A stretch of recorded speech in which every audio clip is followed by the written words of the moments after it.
Então, ao vivo aí no YouTube, no Instagram, mais uma live de aquecimento aí para virada ultrassônica. Quem não me conhece, meu nome é Maurício, sou médico radiologista. Eu tenho aqui esse canal Ultrassonografia e Arte para falar de ultrassonografia.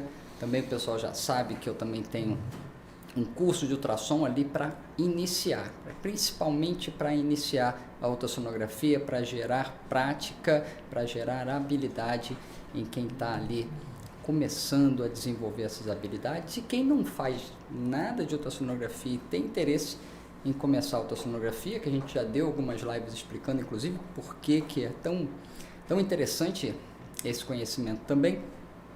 Fiquem à vontade, porque também é para você aí que vai começar. Eu hoje estou em pé, vocês estão vendo o flip aqui. Eu hoje vou precisar usar um bocado do flip chart e tem um tema muito interessante, a gente vai falar disso já, tá legal? Então, o aquecimento para virada ultrassônica, né? E o que é a virada ultrassônica? É um evento destinado à ultrassonografia, principalmente para aqueles médicos que querem iniciar as habilidades, tá? Então, na virada ultrassônica, que é sem dúvida o melhor evento de ultrassonografia para quem tem esse interesse, porque é realmente pensado e destinado para isso, eu vou abrir seus olhos para a oportunidade de ter esse aprendizado, tá?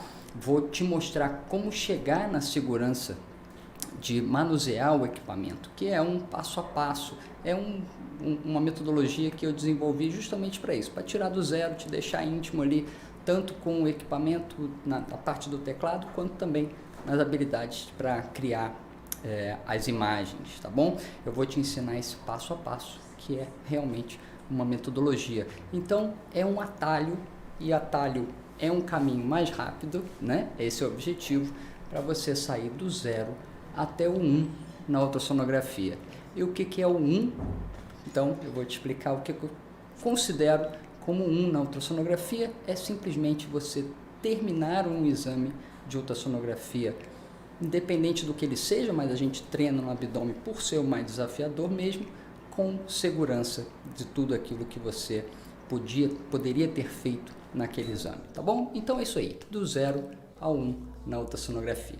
Então vamos lá, começando aí com esse tema que eu pensei como que eu poderia explicar de uma forma mais interessante, de uma forma mais interativa, talvez até lúdica, de explicar algo tão chato que às vezes não é nem tão falado, não é nem tão ensinado, que é a formação de imagem, que é a física, que é a habilidade ali de melhorar a qualidade da imagem, que vai, logicamente, ter influência no diagnóstico, porque te possibilita ter essas habilidades para fazer o diagnóstico, tá bom? Então, o tema é como que um aparelho de ultrassonografia pensa para criar as imagens. A gente vai brincar com esse tema, tá bom? E é uma explicação, sim, de uma forma inédita, eu tenho certeza, tá bom? Eu desenvolvi essa narrativa aí em alguns dias aí, pensando como poderia ser uma coisa mais interessante, né? E o objetivo, sim, é criar essa intimidade com o aparelho, para a gente saber o que vai fazer ali na hora, e saber o que vai fazer e saber o que está acontecendo na hora dos nossos exames, para a gente poder fazer os exames com mais segurança e ser mais ter mais destreza, né, para criar essas habilidades aí fundamentais. Então a gente vai meio que humanizar um aparelho de ultrassonografia, tá legal? E se você já gostou do tema, já curtiu, então dá um coraçãozinho aqui no Instagram, dá um curtir aí no YouTube, no Facebook também, tá legal? Compartilha com quem você acha que possa ter interesse nesse tema, tá legal? E não deixa de fazer inscrição nos canais e não deixa de fazer inscrição também para virada ultrassônica. Aqui no Instagram o link está na bio, no YouTube vai ficar passando aí as oportunidades para você, é só fazer inscrição no canal, que aí certamente vai estar ali passando essas informações também para você, tá legal? Então, vamos começar aí com um pensamento. Eu estou agachando assim porque eu estou passando ali o meu script, né? Porque isso aqui é organizado, tá? A camisa pode estar engraçada, mas isso aqui é organizado, essa parada, tá bom? Então, assim, vamos começar aí a pensar como o aparelho de ultrassonografia desenvolveu essas possibilidades da gente ter mais ferramentas para criar a melhor imagem. Então, a primeira coisa que o aparelho de ultrassonografia quis entregar para a gente é uma forma de representar tudo aquilo que é anatômico em uma tela. E para isso, ele pensou o seguinte, falei, bom, eu vou usar o som e eu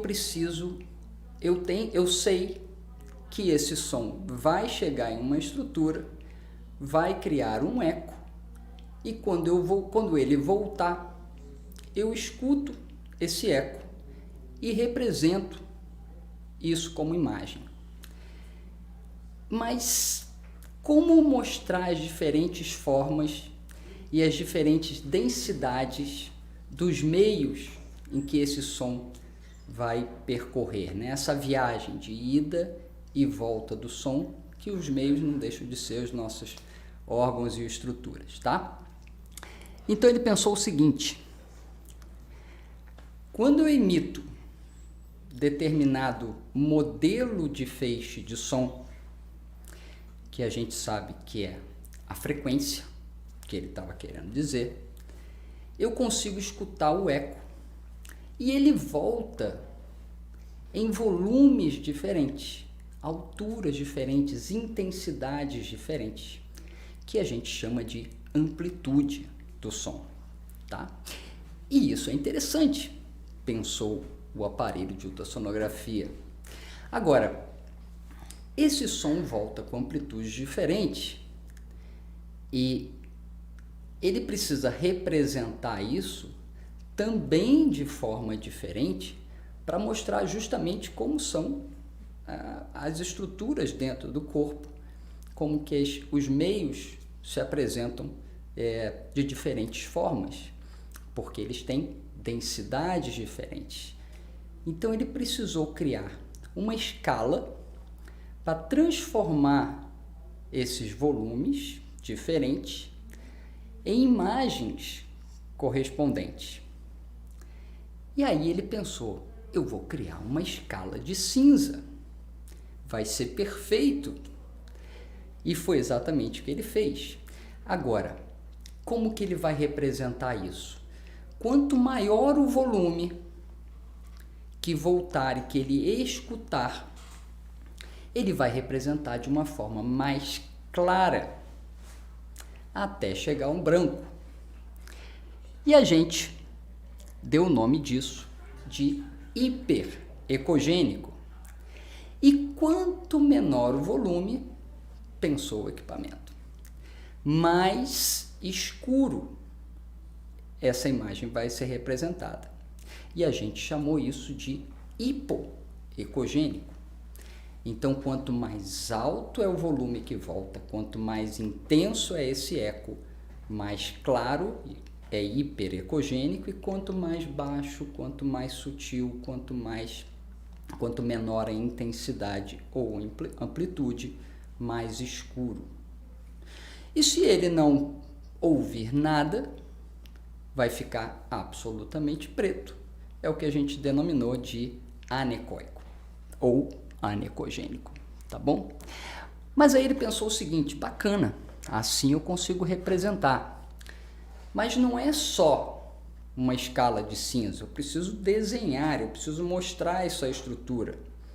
Então ele tinha um problema de localizar no espaço da nossa tela cada ponto de onde veio esse eco.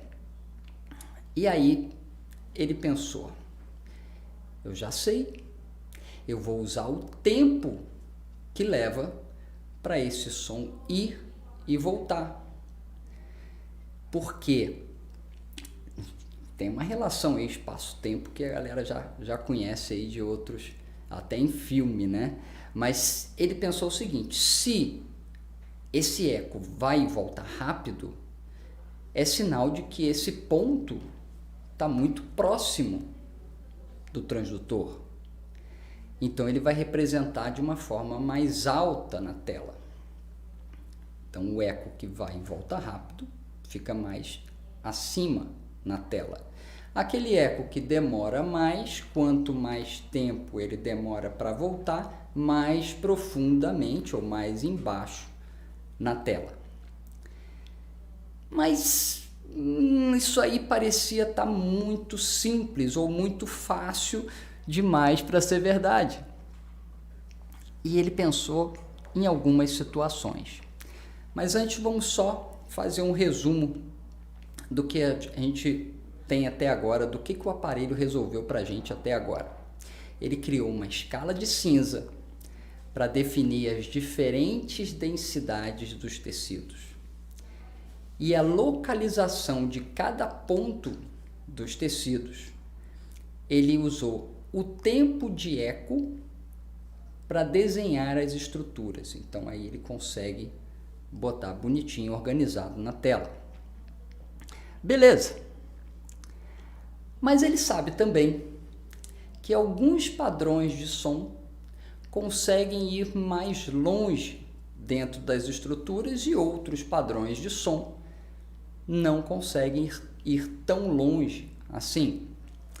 Então ele não pode emitir só um padrão de som, porque os locais são diferentes.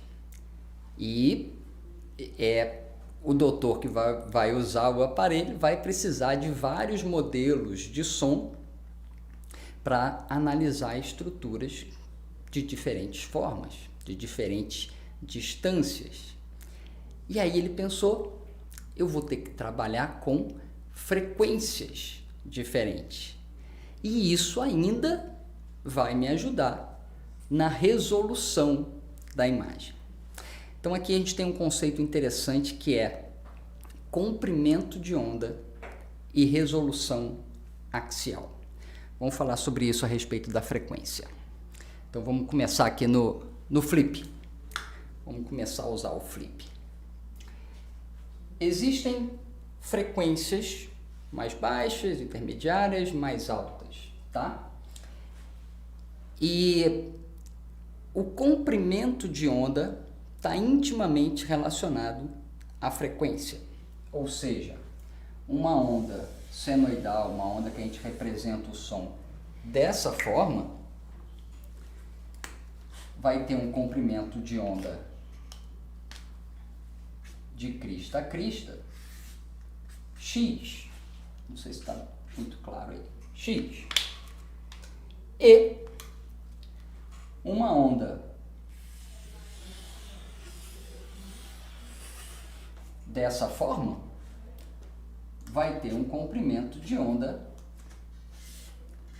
Y, sendo que essa frequência é maior do que essa.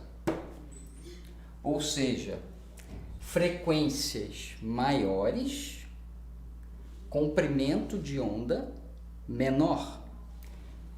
Frequências menores, comprimento de onda maior. E o que isso tem a ver com a resolução, que o aparelho já estava falando ali? Ele pensou na profundidade, já que frequências maiores vão interagir mais com o tecido e isso transfere calor, perde energia e ele não consegue ser tão penetrante nos tecidos. Ele pensou que ele vai precisar disponibilizar para a gente diversas frequências, diversos modelos de frequências, justamente para trabalhar essas distâncias.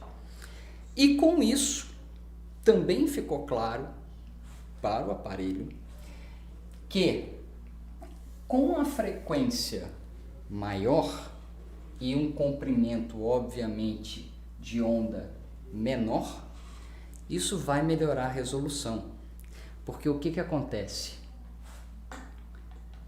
Quando você tem a resolução axial, tá? Vamos falar sobre isso. A resolução axial é a capacidade de definir dois pontos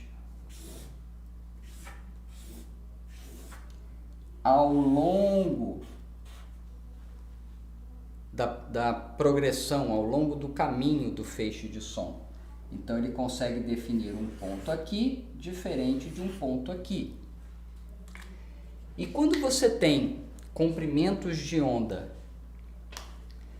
maiores, essas ondas, elas não conseguem fazer a leitura de determinada distância entre esses dois pontos. Porém, quando você tem um comprimento de onda menor, aí a onda não contorna esses pontos. Ela consegue definir, ela consegue gerar um eco especificamente de cada ponto desse.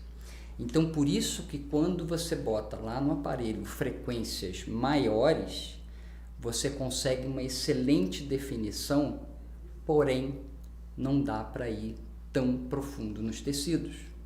Por isso que quem faz, por exemplo, ultrassonografia dermatológica usa frequências muito mais altas do que a gente que vai trabalhar eventualmente só com o abdômen. As frequências são muito maiores, porque eles precisam ver só a superfície da pele e eventualmente um pouco mais de profundidade. Então, esses equipamentos são muito específicos, são frequências muito elevadas, tá? Por esse motivo que a gente está pensando. Bacana? Então, o aparelho é muito bacana, é muito bonzinho, facilitou a nossa vida. Então, vamos lá.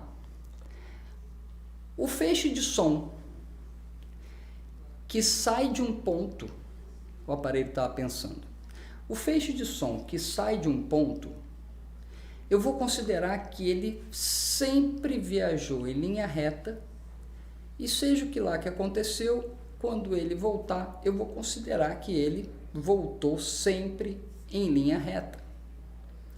Ele está pensando nisso talvez para facilitar a nossa vida, porém a gente tem um problema com relação a isso.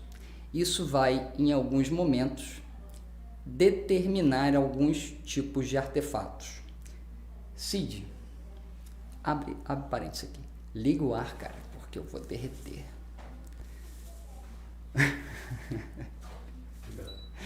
Participação especial aqui, pessoal aqui do background. Então, voltando, vai sempre ir e voltar, eu vou considerar que ele sempre foi e voltou em linha reta. E isso eu disse que isso vai gerar artefato, né? A intenção foi boa, porém, quando ele faz isso, em alguns momentos, essa onda, ela não vai e volta em linha reta.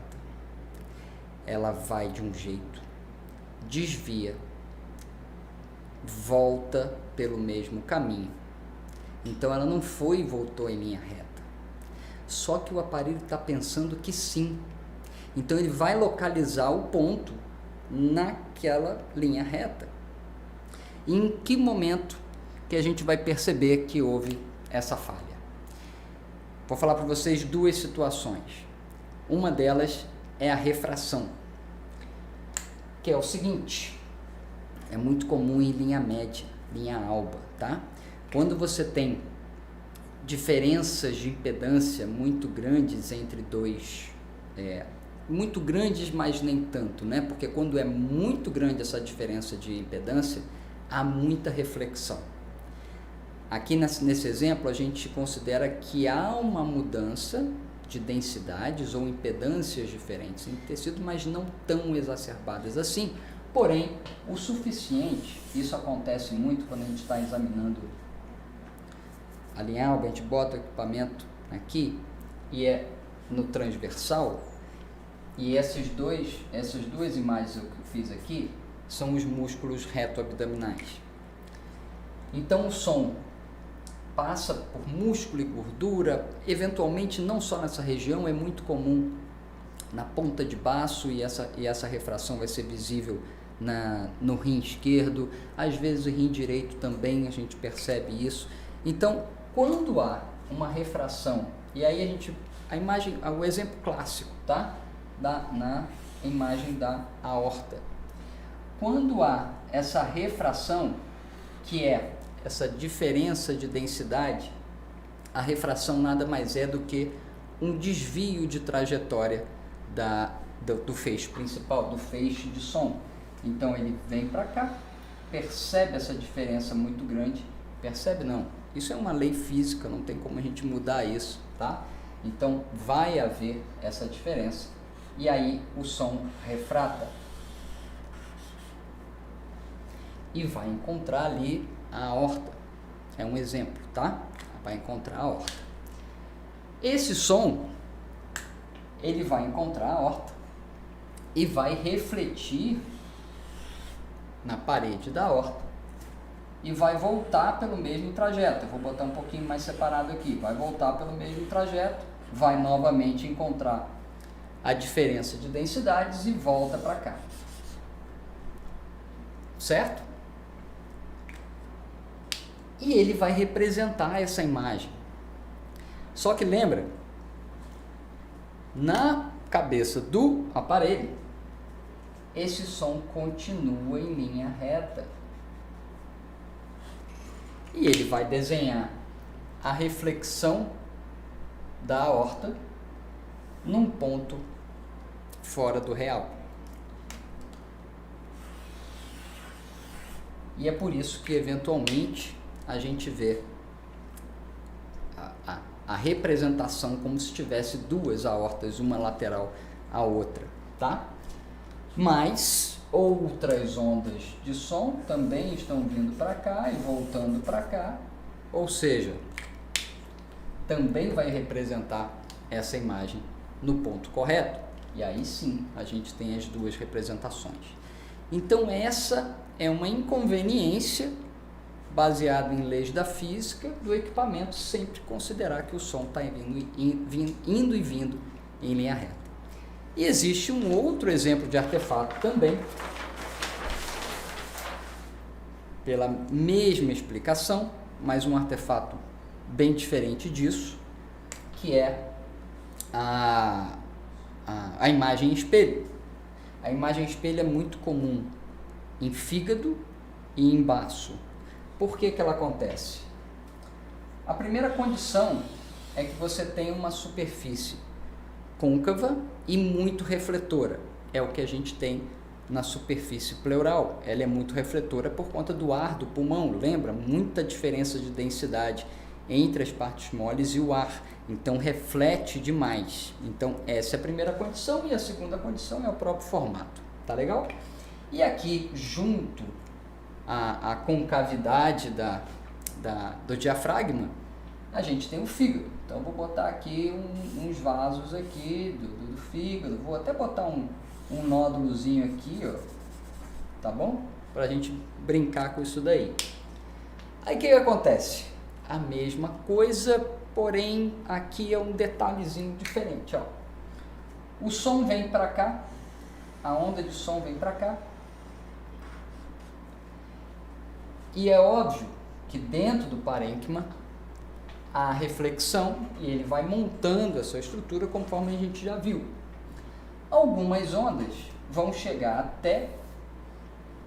caminhar até o diafragma e vai refletir com angulação matematicamente calculada, enfim, e vai encontrar o nódulozinho aqui, assim como vai encontrar essa veia aqui. Mas lembra, não é a onda que vai desenhar o nosso fígado bacaninha, porque essa vem para cá e volta para cá, essa vem para cá e volta para cá. A gente está falando daquelas ondas que chegaram à superfície diafragmática, encontraram muita reflexão, então elas voltam ainda com muita intensidade, lembra, ainda com muito volume, encontram uma estrutura, por exemplo, esse nódulo, volta para cá, encontra novamente uma estrutura, a mesma estrutura refletora e volta no mesmo caminho. E o que o aparelho pensa? A mesma coisa da refração. ele pensa que essa onda que foi ali e voltou, ela continuou para cá e ele vai representar em outro local aquele mesmo nó, assim como vai representar em outro local aquela veiazinha ali que a gente desenhou. Ou seja, a gente tem a formação da imagem por essas ondas que vieram aqui naturalmente e voltaram conforme outras regiões quaisquer, real, e a gente vai ter uma imagem espelhada por conta desse artefato, da imagem em espelho. E aí é aquela consideração até com relação à normalidade, né? Porque se eventualmente você tem um derrame aqui, ó, se você tem uma lâmina de líquido aqui, já bagunçou tudo. Aí já não vai aparecer mais imagem em espelho. Por quê? Porque aí a superfície altamente refletora desaparece. Porque aí você vai ter um líquido e aí você não vai ter mais aquele ar aqui para fazer essa reflexão tão acentuada. Então isso daí foi um problema que o aparelho, infelizmente, teve que passar por conta de condições da própria física, tá? Mas ele continuou pensando que ele precisava ajudar mais a gente, ele precisava dar mais ferramenta para melhorar a nossa imagem. Então ele pensou que vou criar outras condições, vou criar outros mecanismos, outros meios para que isso aconteça. E ele pensou o seguinte, se o doutor vai precisar lidar com a questão da atenuação do som. Porque lembra, independente da frequência ser alta ou baixa, toda onda vai sofrer atenuação, ela vai passando no meio e vai enfraquecendo. Mas o equipamento nos deu a possibilidade de compensar isso de uma forma muito interessante. Porque o que ele faz, o que o aparelho precisa para nos dar ali aquele ponto visível na imagem? Ele precisa do eco. Se esse eco é forte, ele coloca mais claro. Se esse eco é fraco, ele coloca mais escuro.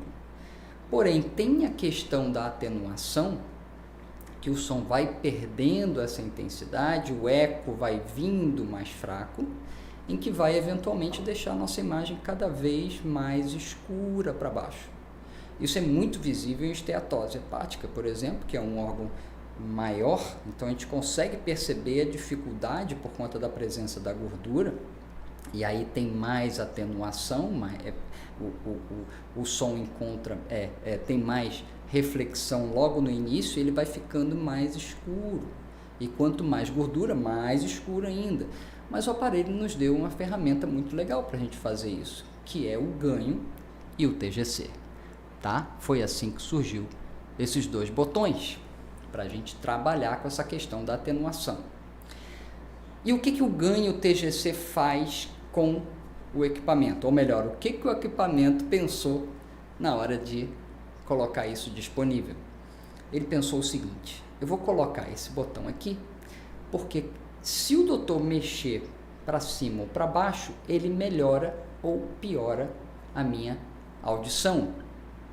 Então o ganho trabalha meio que dando mais ou menos audição para o equipamento.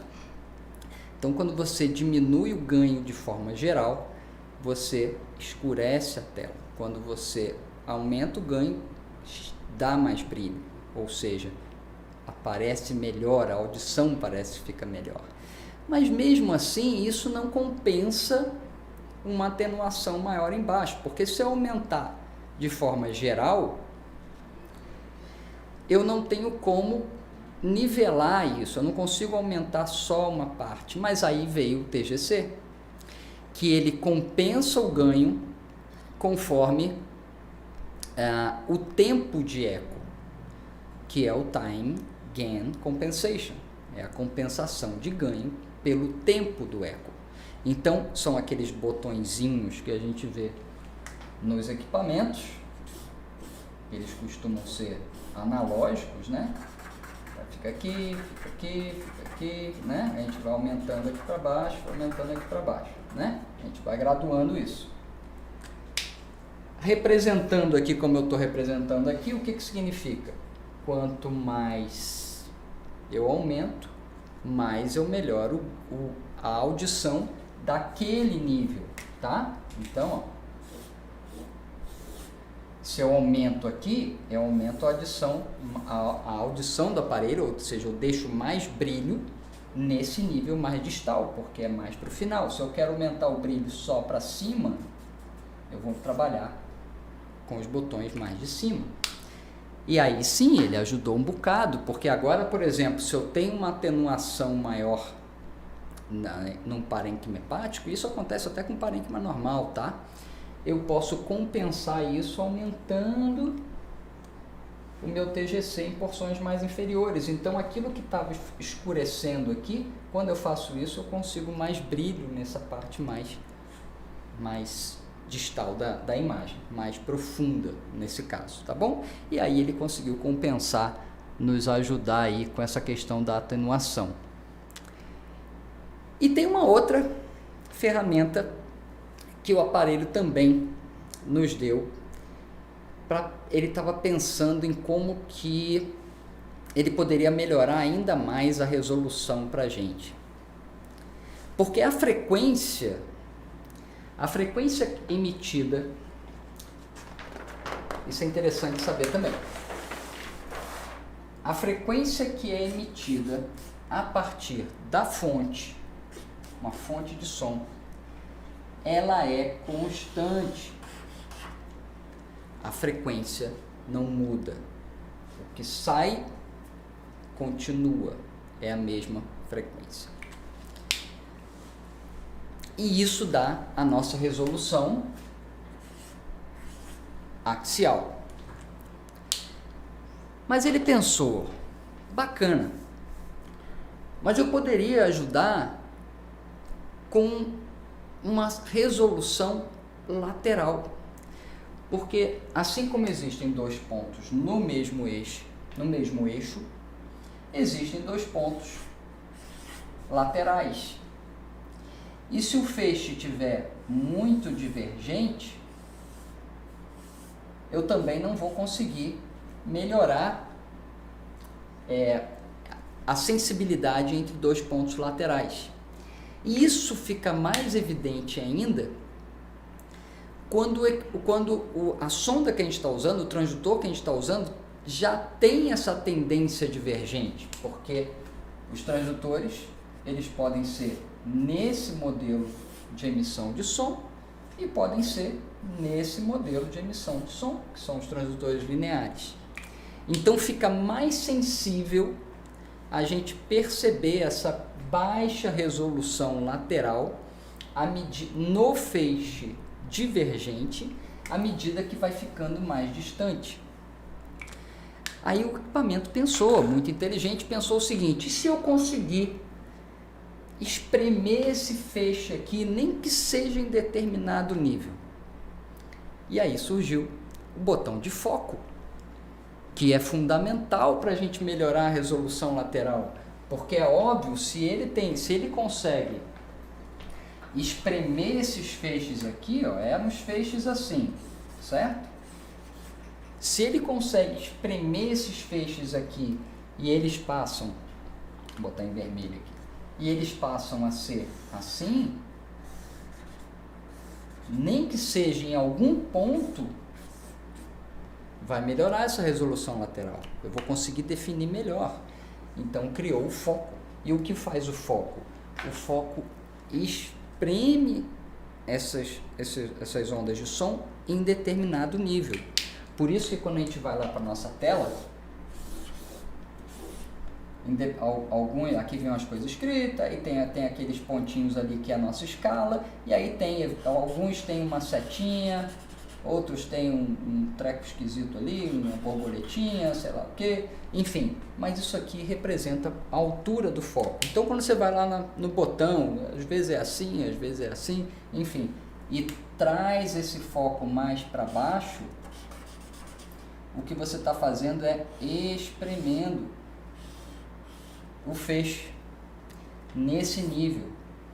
Quando então está aqui em cima, o feixe fica meio que, né, diferente. A concentração está mais nesse nível. E assim vai. E isso tem aplicação prática toda hora. Quer ver uma hora que eu gosto muito de usar? É quando eu quero examinar um rim, por exemplo. Não é só o rim, tá? Mas, por exemplo, fica muito óbvio. Inclusive na virada ultrassônica eu vou te mostrar isso na prática, com um rim de verdade. Quando o nosso foco está cá em cima, a resolução do rim é uma. Quando você traz o foco para esse nível, a resolução melhora bastante, sensivelmente, tá? Você melhora muito a resolução lateral e aí o aparelho nos deu também esse botão de foco. Tá legal? Mas ele queria mais. É um aparelho bonzinho demais. Ele falou, não, eu vou dar mais uma ajuda, e eu vou ajudar agora em quê? Eu vou ajudar no contraste da imagem. Para ajudar no contraste da imagem, eu vou trabalhar na escala de cinza. Porque se eu tenho uma escala muito justinha, se eu tenho uma diferença de cinza muito apertada uma para outra, a sensibilidade, a diferença entre uma ecogenicidade de um local e de outra também vai ficar um pouco mais sutil.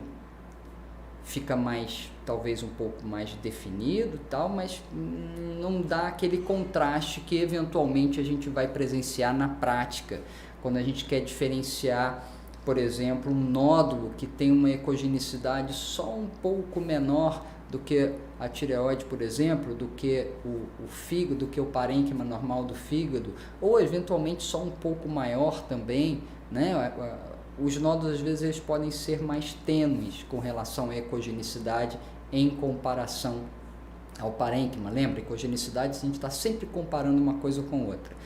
Então, ele pensou, então se eu deixar essa escala de cinza mais grosseira, se ao invés de ir de degrau em degrau na escala de cinza, eu pulo de 5 em 5 degraus, por exemplo, ou pode ser mais sutil, pode ser de 3 em 3 degraus, por exemplo, os intervalos na escala de cinza vão ficar mais afastados, então a imagem fica um pouco mais grosseira, mas vai dar mais contraste.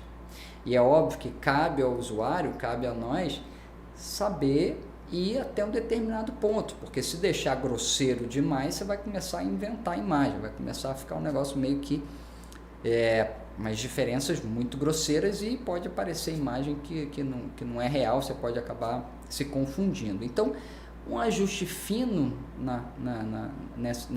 nessa escala vai ser legal. E aí, ele bolou o tal da faixa dinâmica, que tem esse nome de faixa dinâmica, ou tem o nome de Dynamic Range. Alguns aparelhos vêm só um DRzinho, e é exatamente para isso que ele serve. Ele serve para melhorar o contraste da imagem, e eventualmente você consegue melhor definição, ou melhor, acentua um pouco essa diferença entre ecogenicidades mais próximas. Legal? Não satisfeito com isso, ele quis mais. E aí existe uma coisa muito interessante, porque quanto mais resolução a gente tem, a qualidade da imagem vai ficando melhor. Quanto mais sensibilidade a resolução o aparelho nos dá, melhor. Você consegue perceber detalhes, né? E a evolução tecnológica nos permite isso. Então, mas o equipamento, como ele é muito conhecedor de física e de som, ele pensou o seguinte: na hora que uma onda está permeando um tecido e há essa interação que eu falei com vocês aqui, ó. Lembra que eu falei que há uma perda de energia, uma troca de calor? Vamos só, meu Deus, aqui, ó, lógico que não é, isso aqui é uma representação matemática, é uma representação lúdica, tá? Mas vamos considerar para entendimento, até porque se for afundar muito na matemática, aí pira a cabeça da minha cabeça também. Então, vamos considerar o seguinte, essa interação do som com o meio gera ondas harmônicas. O aparelho sabe disso. Quando você comprime um tecido, aparecem ondas harmônicas.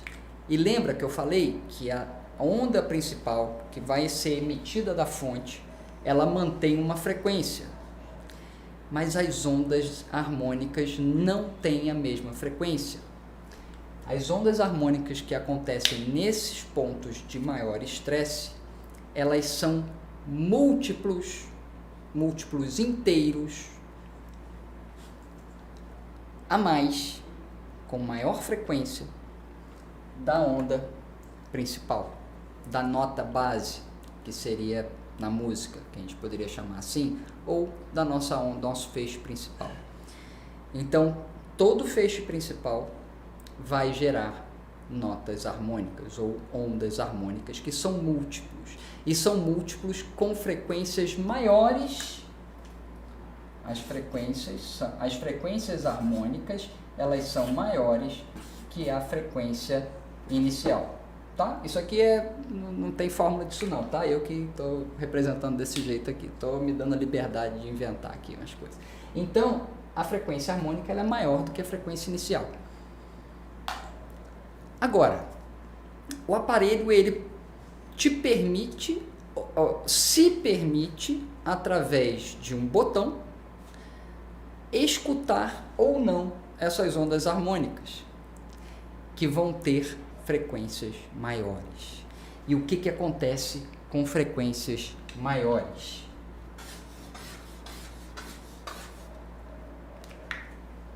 Elas conseguem perceber pontos mais próximos.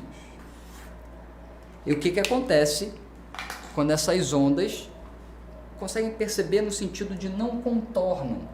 Elas não contornam e por isso elas não confundem pontos próximos entre si. E por conta do comprimento de onda bem pequeno. E o que acontece com isso? Maior resolução. Então, quando você disponibiliza que o aparelho ouça essas ondas harmônicas com frequências maiores, que vão gerar maior resolução, a imagem vai ficar bem mais bonita. E aí termina, pelo menos de forma mais lúdica e talvez mais objetiva, toda a explicação de formação de imagem e de tratamento de imagem, ajuste de imagem, tá? O equipamento está ali te disponibilizando isso e cabe a nós pelo menos saber como manusear cada ferramenta dessa, porque sim, vai trazer muito benefício. Bacana? Bom, eu curti. Se você curtiu também, pode bater palma quem está no Instagram pode bater palma apertando o coraçãozinho. Quem estiver no YouTube pode dar um curtir também, é tudo gratuito, fica bom pra gente, faço para vocês também, é uma forma de eu saber que vocês estão curtindo, tá legal? Se quiser compartilhar, olha aí, coraçãozinho subindo, se quiser compartilhar também com quem pode estar, você sabe que pode estar interessado nesse assunto também, é muito legal. Não deixe de fazer as inscrições aí se você não fez as inscrições no canal, porque eu vou estou sempre botando algum vídeo, alguma coisa relacionada à ultrassonografia. E obviamente não deixe de participar da virada ultrassônica, eu vou falar disso também, mas de uma forma prática, tá legal? Na virada ultrassônica eu queria que você estivesse ciente o seguinte, são basicamente 3 aulas. Na primeira aula eu vou falar especificamente com mais presença na questão da oportunidade e vou te colocar nesse mundo. A gente vai começar a entrar nesse mundo de ultrassonografia e eu queria que você participasse dessa primeira aula, porque ela, sinceramente, ela te introduz nesse mundo aí de ultrassonografia e te abre os olhos, tá? Esse é o objetivo principal. Porém, não vou deixar vocês carentes de conteúdo. Sim, a gente começa a falar de ajuste de imagem, que é uma aula muito parecida com essa, só que mais prática, mostrando botão, mostrando vida real ali, gente e a gente trabalhando em cima da imagem principalmente, tá legal? Então essa foi a primeira aula. A segunda aula, ela tem muito mais, ela é muito mais voltada a realmente colocar a mão na massa. Eu quero mostrar para você que se você assistir essa aula com atenção, você pegar aquelas informações que eu vou te dar e for para um aparelho de ultrassom e começar a replicar tudo aquilo que você ouviu, você vai começar a aprender ultrassonografia, mesmo que saia do zero. E para isso, para você saber disso, vai ter que ver. Duvide de mim, eu gosto que vocês duvidem de mim, porque aí eu vou lá e vejo, então eu vou tentar mesmo, porque ele está mentindo, é óbvio que não dá para aprender, e eu vou mostrar para você que dá. Tá legal? Então isso é a aula 2 da virada ultrassônica. E que conteúdo técnico que eu vou mostrar ali? Eu vou pegar essas informações, que já foi da aula 1, vou juntar com as habilidades de manusear e de formar a imagem, criar a imagem, como você lida com a sua mão direita para quem for destro e a mão esquerda para quem for canhoto, não importa. A gente vai ter que sempre estar manuseando teclado e transdutor se quiser fazer um bom exame. E é isso que eu vou mostrar na aula 2, tá legal? E aí na aula 3, eu vou fazer todo o desenvolvimento de como dar um laudo. Porém, eu vou focar em algo muito específico da descrição de laudo, tá? Isso é o conteúdo prático da aula 3. E esse conteúdo específico, não vou deixar vocês sem saber o que é.